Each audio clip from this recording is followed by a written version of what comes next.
ఉత్తరద్వారంలోంచి వెళ్ళడం అంటే ఏమిటో తెలుసా అండి? ఈశ్వరుడి పల్లకి వెళ్ళి పల్లకి వెంట వీళ్ళు వెళ్ళాలి. అసలు శాస్త్రం అది. ఈశ్వరుడికి ఆ రోజున అర్చన చేసి పల్లకి పట్టుకుని పల్లకీని తీసుకెడతారు ఉత్తరద్వారంలోంచి. ఆయనతో వెళ్ళాలి.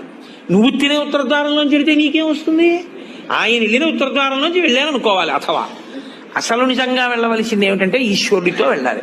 కనీసంలో కనీసం నీ బాధ్యత ఏమిటి? ఉత్తరద్వారంలోంచి నువ్వు వెళ్ళాలనుకుంటే ఈశ్వరుడితో వెళ్ళేటప్పుడు ఎలా వెళ్ళాలో నువ్వు అలా వెళ్ళాలి.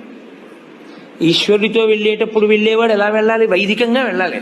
పైన చొక్కా బనీను ఏమీ లేకుండా ఉత్తరీయాన్ని మాత్రమే కప్పుకొని పంచ గోచి పోసి కట్టుకోకుండా వెళ్ళకూడదు.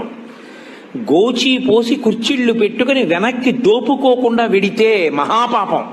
వేదం పటలపన్నం చెప్తోంది. కాబట్టి కుర్చీళ్లు పెట్టి గోచి పోసి వెనక దోపి అన్నీ విప్పి ఉత్తరీయం వేసుకుని ఎవరి సంప్రదాయానుసారం వారు తిలకధారణ చెయ్యాలి. నీకు ద్వాదశనామములైతే ద్వాదశనామములు, నాకు విభూతి ధారణ ఎలా చెప్తే అలా నేను విభూతి ధారణ నేను చేసి శ్రీరంగనాథుడితో కలిసి ఆయన పల్లకీతో నేను ఉత్తరద్వారంలోంచి మౌనంగా కానీ భగవన్నామం చెప్తూ కానీ ఆయన వెంట వెడితే నా ప్రాణోత్క్రమణం అయినప్పుడు కూడా ఆయన నన్ను అలాగే తీసుకెడతాడు. ఉదారుడై నన్ను నమ్మి, శాస్త్రం నమ్మి నాతో ఓ రోజు వచ్చాడు. తీసుకెడతానని ఉత్తరద్వారంలోంచి తీసుకెడతాడు.